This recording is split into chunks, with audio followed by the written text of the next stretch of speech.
Most people hear the phrase, raise your vibration, and think it means becoming more positive, more spiritual, or more attractive to love. But in twin flame teaching, that phrase usually carries a much bigger promise than people realize. It is often presented as the difference between feeling stuck in separation and becoming a magnet for union. That is exactly why the phrase can become so powerful and so confusing at the same time. Because it sounds simple, almost too simple. Raise your vibration.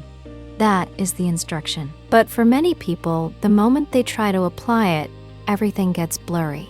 Are they supposed to think better thoughts, meditate more, stop obsessing, fix old wounds, change their routine, work on their body, their energy, their purpose, their communication? What does the phrase actually mean when someone is trying to use it in a real relationship dynamic that already feels intense, emotional, and unstable? That confusion matters because vague spiritual language can turn into endless self-monitoring. A person starts watching their own emotions like a security camera. One bad day feels like failure. One moment of doubt feels like they ruined the connection. One emotional trigger feels like proof they are not aligned enough yet. And once that happens, the phrase stops feeling empowering. It starts feeling like pressure. That is where the deeper interpretation begins. In a lot of twin flame teaching, raising your vibration is not just about mood. It is about your overall state, the condition of your body, the way your energy is being managed, the balance between your inner masculine and feminine qualities, the degree to which your life is centered in purpose instead of obsession, the way you communicate, the way you hold attachment. In that framework, vibration is less like a temporary feeling and more like a pattern of being. That shift changes everything, because if vibration is treated as a whole life pattern, then the work is not simply to feel better. It is to become more internally coherent, more regulated, more grounded, more aligned with your own center. That is a very different idea from trying to stay artificially high frequency all the time. And that difference is where many people get stuck. They think raising vibration means eliminating every low emotion, so they try to become permanently calm, permanently trusting, permanently detached. But human beings do not work like that. Real growth does not mean never feeling fear, longing, grief, or confusion. It means those states stop running the entire system. It means the person is no longer building their identity around the instability of the connection. That is why some twin flame frameworks begin with the body. At first, that can seem unrelated.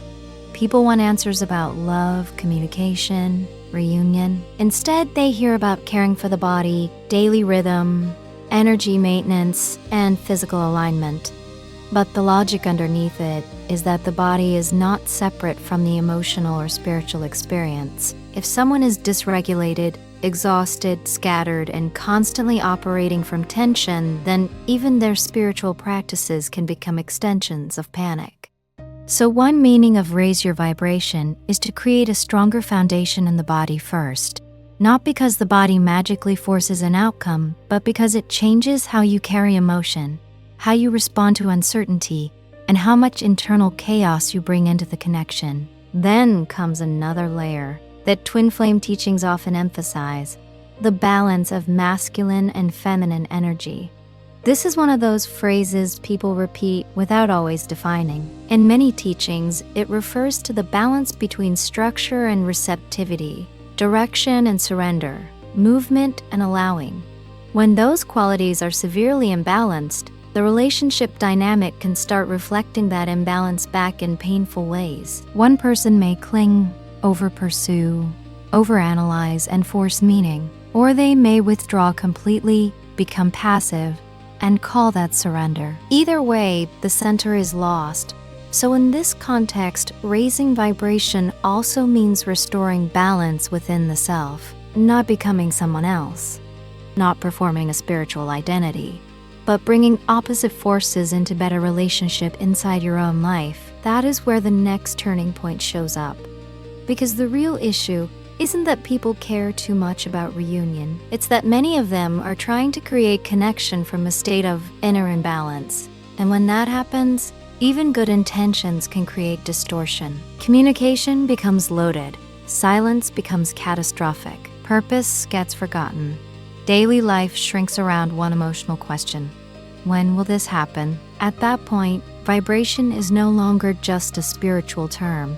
It becomes a practical diagnosis of how much your inner state is being governed by the outcome. That is why many twin flame teachings connect vibration to purpose, not as a distraction, but as a correction. If a person's entire emotional world is organized around another individual, they become less stable, not more. But when they begin to reconnect with their own mission, contribution, direction, and meaning, something changes. The energy is no longer trapped in waiting. It starts moving again. The person becomes less defined by separation and more defined by who they are becoming through it. And that often leads to another misunderstood piece of the phrase: surrender. People hear surrender and think it means giving up, becoming passive, or pretending not to care. But in most of these teachings, surrender means releasing the compulsive grip on timing and outcome while staying internally aligned. It means you stop using every practice as a hidden attempt to control another person's behavior. You stop saying, "I'm working on myself so they will come back," and begin asking whether the work has value even before anything external changes. That is a hard shift, but it is also a stabilizing one. Because once that happens, raising your vibration stops being a performance. It becomes a process of becoming less fragmented, less reactive, less dependent on external movement for internal peace. And from that perspective, the phrase starts to make more sense. It can include the body. It can include energy work. It can include balancing masculine and feminine dynamics. It can include clearer communication. It can include purpose. It can include surrender and detachment. Not because these are random spiritual add-ons, but because together they describe a person becoming more integrated. That does not mean every teaching that uses the phrase is equally clear or useful. Some use it so loosely that it explains nothing. But at its strongest, the phrase points to something real: the difference between living in emotional chaos around the connection and becoming internally organized enough to relate from a different place. That is the deeper meaning people are usually searching for. Not just how to feel better for a day, not just how to seem more spiritual, but how to become less consumed by the pattern that keeps them stuck. If you want a more structured breakdown, there's a practical guide in the description that explores this framework more clearly. And if you like calm, honest conversations that make these ideas easier to understand, subscribe to DAC channel. Sometimes the biggest shift begins when a vague phrase finally becomes something you can actually see.